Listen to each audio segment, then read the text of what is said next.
Transformation. A thunderous word, is it not? And yet, it is precisely what we seek today.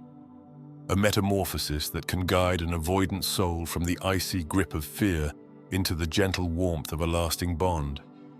If you've ever found yourself yearning to break through the walls of an elusive heart, you've ventured into the right corner of reflection. Allow me to offer a few tales, a few kernels of wit, and a few guiding principles to illuminate your path. I once knew a fellow who lived in an old manor far atop a fog-shrouded hill. Let us call him Henry. He was a man of few words, always clutching his solitude as though it were a priceless artifact.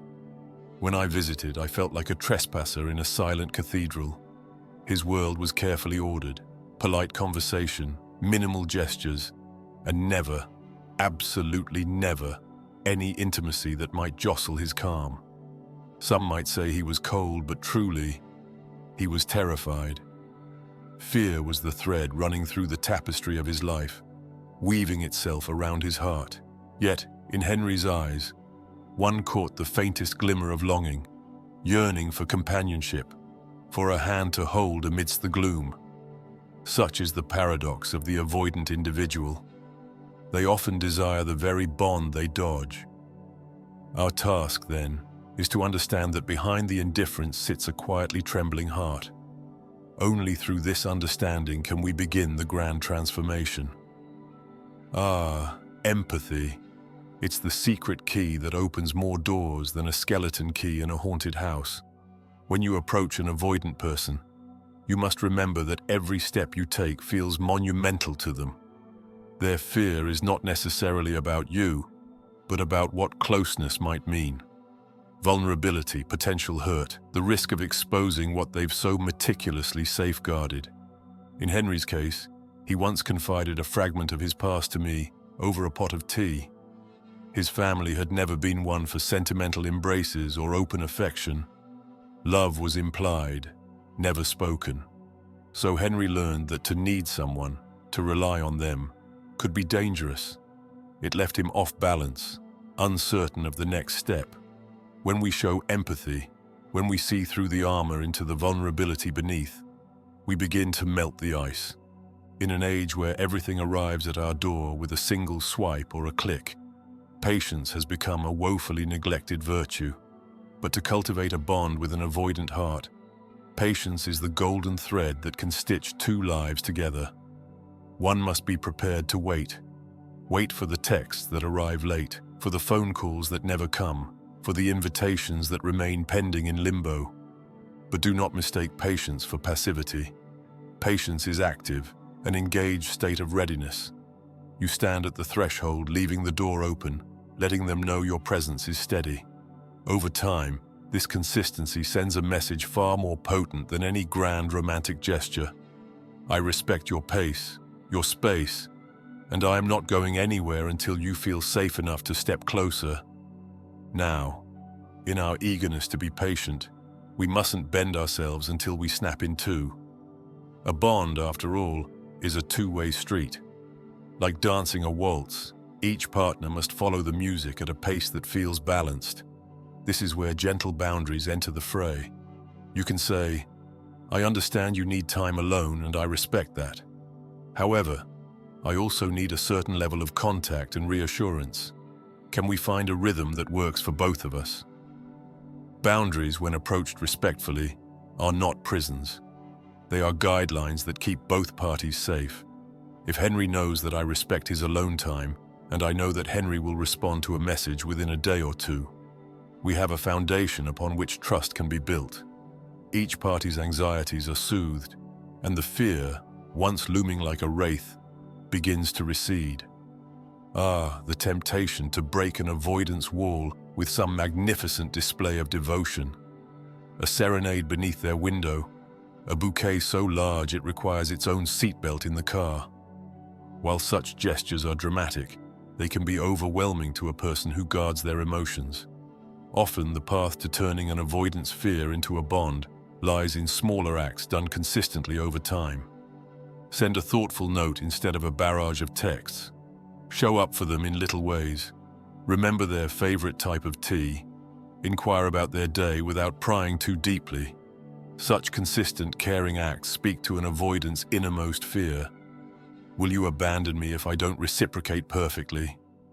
When you prove, gently and patiently, that your steadiness isn't contingent on immediate closeness, you diffuse that fear bit by bit. Imagine your avoidant loved one finally opens up. Just a crack in the armor, a subtle confession of a childhood memory, or a hidden worry. In that moment, your greatest gift is your undivided attention. Listen not just with your ears, but with your entire being. Put aside your phone. Look into their eyes if they can bear it, and if not, that's fine too. Let them see that you are truly present. It is in these quiet, sacred moments that fear transforms into trust. The mind of an avoidant individual might say, if I speak my truth, I'll be judged, misunderstood, or ridiculed. By listening with openness, no judgment, no interruption, you communicate a powerful truth of your own.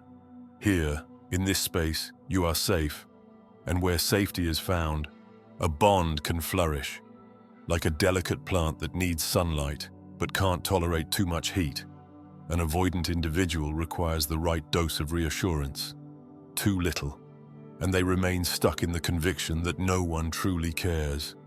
Too much, and they feel overwhelmed, suffocated by attention. Striking that balance is an art form. I once saw a clever demonstration of this principle. A friend of mine, who was deeply in love with an avoidant partner, made a habit of sending small, handwritten notes once a week, never daily, never in multiples. Each note was sincere yet light. Thinking of you, hope your day goes well. For the avoidant partner, it became a cherished routine, expected but not invasive, comforting yet not overbearing. Over time, these gentle messages built a bridge where fear once constructed a moat.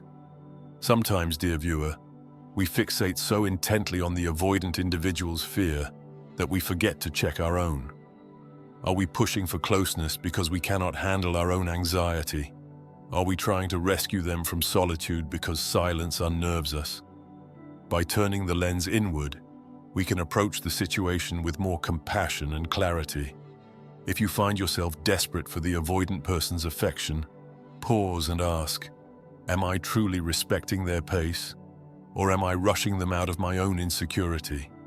If the latter, consider ways to self-soothe, journaling, meditating, seeking counsel from friends or a therapist.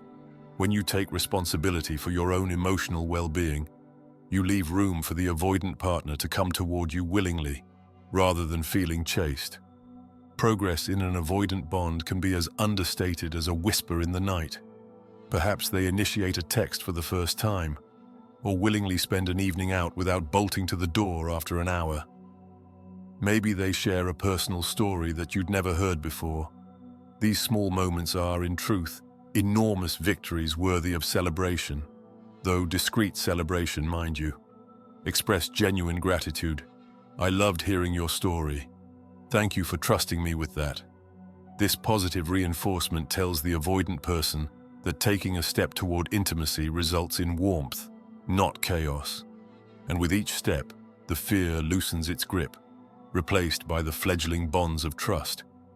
So how do we transform an avoidance fear into a lasting bond?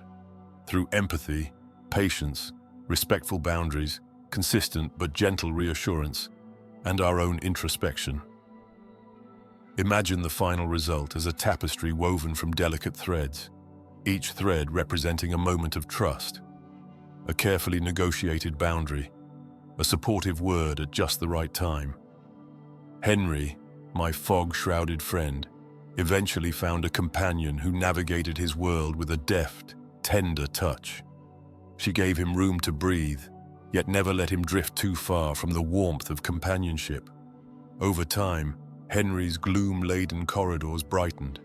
He learned that fear needn't dictate his destiny, and that a lasting bond could be forged from the very vulnerability he once dreaded. In closing, remember that an avoidance fear is not a fortress locked from within. It is a shield born of past wounds and a desire to keep pain at bay. Yet if you approach with genuine care, a measured pace, and the willingness to nurture trust, you can be the one to help them lay down that shield, little by little, day by day, until what remains is not fear but a bond resilient enough to weather life's storms. So take heart, dear viewer, and know that transformation is indeed possible. Step by patient step, word by gentle word, you can be the guiding light that shows an avoidant heart the path out of darkness and into a lasting bond built on understanding, acceptance, and love. May you find the courage to walk that path, and in so doing, discover that your own heart softens in the grace of empathy. If you believe this video might help someone dear to you, share it with them. A small gesture on your part could mean the world to a friend in need.